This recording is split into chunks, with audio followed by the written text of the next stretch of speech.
naging big pick dito yung Angela Alice. Actually, Oo. before that, Brigida, please. Could you Yes. do the honors for Okay, us? sige na nga. Officially, ibinabato na po natin sa game number 2.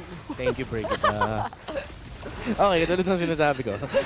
Heading into the M6 World Championship, yung team ng dating Ulfidnar, ngayon Aurora Turquie, sila yung isa sa mga team sa buong mundo na madalas nag-Angela Alice pag available para sa kanila. Ay, pero nahanap ni Flap! Si Lunar! Masyado malalim yung takbo ni Lunar, pre. Pre, magkakat lang naman ako, pre. Pre, gabi na. Dapat ito oras mo eh. Nasa pangalan mo yan eh. That's a good start kasi if Flap TC continues to get a good lead, early si Halberd yan para kay Flap. Oo. Ay, dito naman sa gitna, mapipitas dito si Rosa. Or hindi siya mapipitas, pero mababawasan na maigi.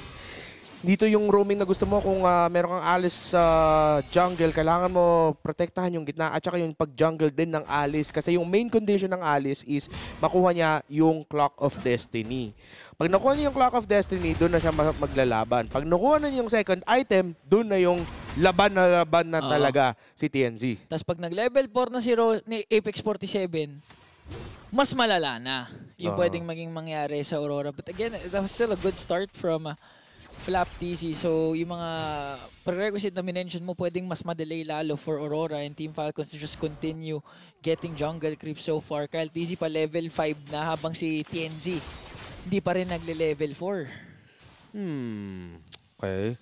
So, I think Aurora, dapat hindi sila maging agresibo para sa Turtles. Pwede talaga nila bitawan yung unang dalawang Turtles, pero ibalansin na lang nila sa pagkuha ng farm at sa pag-split push. Yung sakripisyo minsan na ginagawa ng mga teams na may Angela Alice na combination, wherein sacrifice the next 2 Turtles, tapos sa second Turtle, dun magle-lane switch yung gold laner para mas maigi siya maka-farm. Pero kailangan mo maayos yung waves na sa mapa mo eh. Ako mag-tiis pogi muna para sa Aurora. Pero parang di na magbabala. Akala ko kakasa pa yung flowing blood. Nag-attempt naman with the Spear of Destruction, pero ito na muna yung kinakailangan ng Aurora. Teka lang! Oh, Gwen! Hindi na nga natin nakita doon, pero nakasipa pa rin itong si Master. Si Rosa ka nalang gustong bigyan dito. One more hit. Buhay pa rin si Rosa. Sakto yung pag-shield at saka pag-heal ni Angela. And of course, yung paggamit mo ng Crimson Beacon, meron din shield na lalabas dyan para sa'yo. So, good save. Pero si Sigiboom, mapipression. Mukhang mapipitas siya na dash. Buhay! Grabe, Sigiboom. Pero mukhang madadive na lang siya sa Torre. Natamaan. At dinelay na lang ni Sigiboom na maigi. Pero makaka-respond dito ang Aurora. Okay, TNZ. Kay LTC pala ang nawala bigla. Pero dalawa naman ang nawala sa Aurora. Natawalan talaga ako sa sequence doon sa taas. Parang kanan kaliwa, may kailangan kang iwasan, Queller o Rhapsody ni Marco eh. Parang naawa na rin ako kay Sigiboom. Nakita mo talaga, sinubukan niya ang lahat. Pero at one point talaga, accept mo na lang na wala na. Katulad nung ginawa ni TNZ nung nagpani siya nung kanino nung hinabol siya ng 5. Wala na. Oo, tapos wala na rin ang Torre ng Aurora dito sa baba kasi yung ginawang trade doon is nag-aggressive topside rotation si Lunar. Sinakripisyo niya yung Torre niya, pero yung nga yung masakit doon is mas mabilis makakakuha ng items dito si Flap na nag-rush na nga dito ng ng War Axe. Okay, pero dahil dun sa kill nila kay Kyle TC, unti-unting nakakuha din ng purple buff itong si TNZ at na-retry pa nga niya. So okay, good sign pa rin to para sa Aurora, but Steal for steal. Oo, steal for steal. Pero ang X-factor talaga dito yung magiging CC niya ni Flap eh. Oo. Ideally sa isang Hilda gusto mong nanggugulo eh, pero kung na-force mo siyang maiwan sa lane niya dahil sa constant pressure ni Flap TZ, mawa-effect yung Hilda.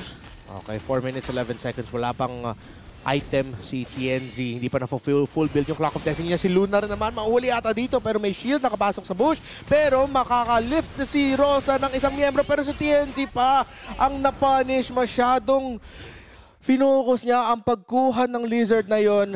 At yung Team Falcons pa nakakuha ng kill. Nawalan na ang oras dito ng Aurora. I think maya-maya pa sila makakalaban. Mas tumagal pa lalo. Oo. Sobrang naging crucial yung kill nila doon kay TNC na alam na natin ang tagal pa mag-scale up niyan. Dahil sa continuous objective takes ng Team Falcons, pati na rin na kill kay TNC.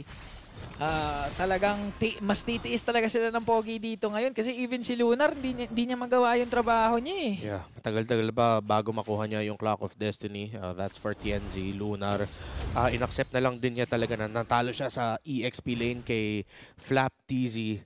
And now, tingnan natin kung saan sila makakabawi kasi Team Falcons full tempo. Sila ang nakakontrolado sa mapa at mukhang matagal talaga bago maka-activate yung Angela Alice combo ng Aurora. Napakasakit na so far.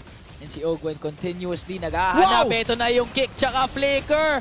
Tinamaan nga doon si Rosa, pero si Flap TZ galing sa likod. Kahit apat yung katapat, wala siyang pake. Lunar ngayon, dilidistract ang Team Falcons. Habang si Ogwen, nakanakap na naman. Kyle TZ, doon naman yung damage, pero may sustain ang Aurora. Grabe na buhay doon si Flap TZ. Ang dami niyang damage ng gawa. Ang dami niyang damage na receive.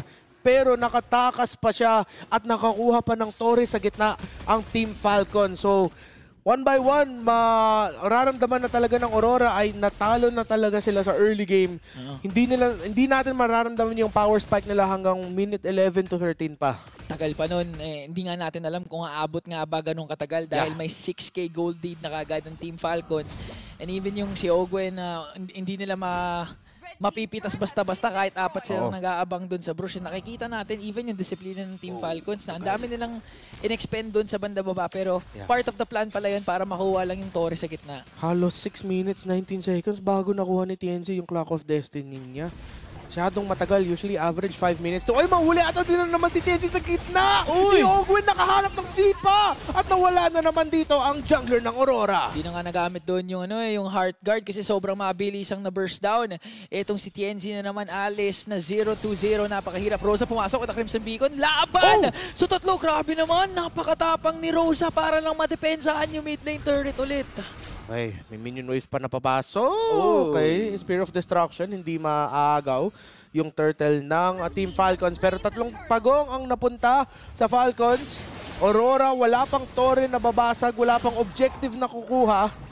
TNZ nahirapan din sa pag-secure ng purple buff niya. Naagaw na naman ng Team Falcons. Pero ngayon Team Falcons again. Oy, teka Sakit. lang. Ang sakit. Maski si Flap TZ. Super Marco nagpapaulan ng mga bala ngayon habang mag-transition naman sila doon sa top lane para pabagsakin ito.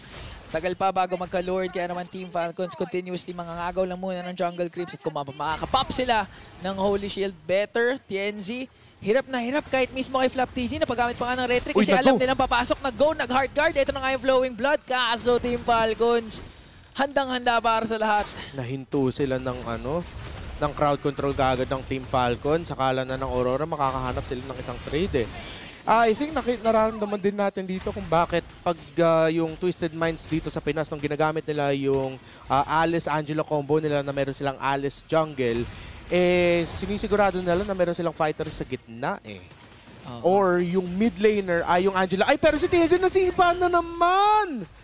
Hindi ko in-expect na mangyari yun, pero masyado malalim. Pinakita niya, feeling ko may konting halong tilted na to si TNC. Oo, ang hirap at this point. Ang laki na rin talaga ng kalamangan ni Kyle TZ. Pati ng Team Falcons, hindi pa nga nag-spawn yung Lord, naka-inhibitor na kaagad ang ating PH representatives. Ano yung highest lead ng Onyx Philippines nung Game 1? 17K. Ito 12K. Parang 11K na yung Team papunta pa Falcons sa 12,000. Parang 16,800 something kanina. Oo, pag ganun baka mabit nga ng Team Falcons Okay, tignan natin. Kasi, again, wala talaga ng control sa gitna ng mapa ang Aurora. Usually, the last time nakita natin Alice Angela, roam na matigas o Angela na sa mid o mid na fighter, tas Angela na naka-roam. Pero ngayon, dahil Juicin at Angela ang naging combo, hindi nila masyado na protektahan yung jungle.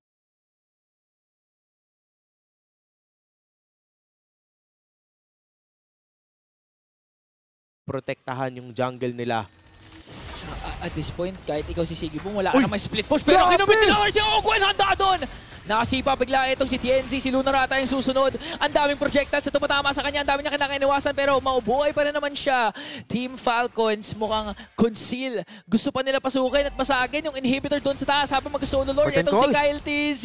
Curtain call ginamit ng ating ni Flap TZ at nakuha ng Team Falcons ang Torre sa taas. Okay, Team Falcons, 13,000 na yung goal lead nila. Spear of Destruction, maaga ba yung Lord? Hindi! Natamaan ng SOD si Kyle TZ. Pero lahat ng Torre sa base ng Aurora ay Pumasok si Sigibong! Pero si Kyle TZ pa rin nakakuha ng Lord. Sigibong muntikan na! Sinubukan niya! At nahuli siya ni Kyle TZ! naiintindihan ko ba't ginawa yun. Yun Oo. yung tinatawag na Hail Mary play. Respect pa rin yun para sa akin, Respect legit. yun kasi at this point, kahit 5 kayong buhay dyan, kahit sabihin mong nasa inyo pa nga yung Lord, Oo. sobrang laki na ng kalamangan ng Team Falcons. Wala na talaga kayong magagawa. Kaya that was still an attempt na nagulat tayong Oo. ginawa ni Sigibong. Muntik na nga niya, ma-pull off yun eh. Kasi pag gumana yun, grabe highlight. Oo. Hindi gumana pero muntikan na, para sa akin good attempt pa rin. No hit. No hit. No hit. Hail Mary play Respectable. na respect the play, respect the call, respect the guts. Pero ngayon, Team Falcons, nasa kanila ang Lord sa gitna. May minions pa sila sa taas. 14k gold lead. At this point, kahit sino masipa ni Owen, mabibigyan niya. Pero ang unang nabigyan na si Lunar. Lumalaban. Ayun na nga yung sipa. Si TNZ ang tinamaan. Apex 47 na lamang ang natitira. Naku po, a wipeout for Team Falcons in a dominant sweep.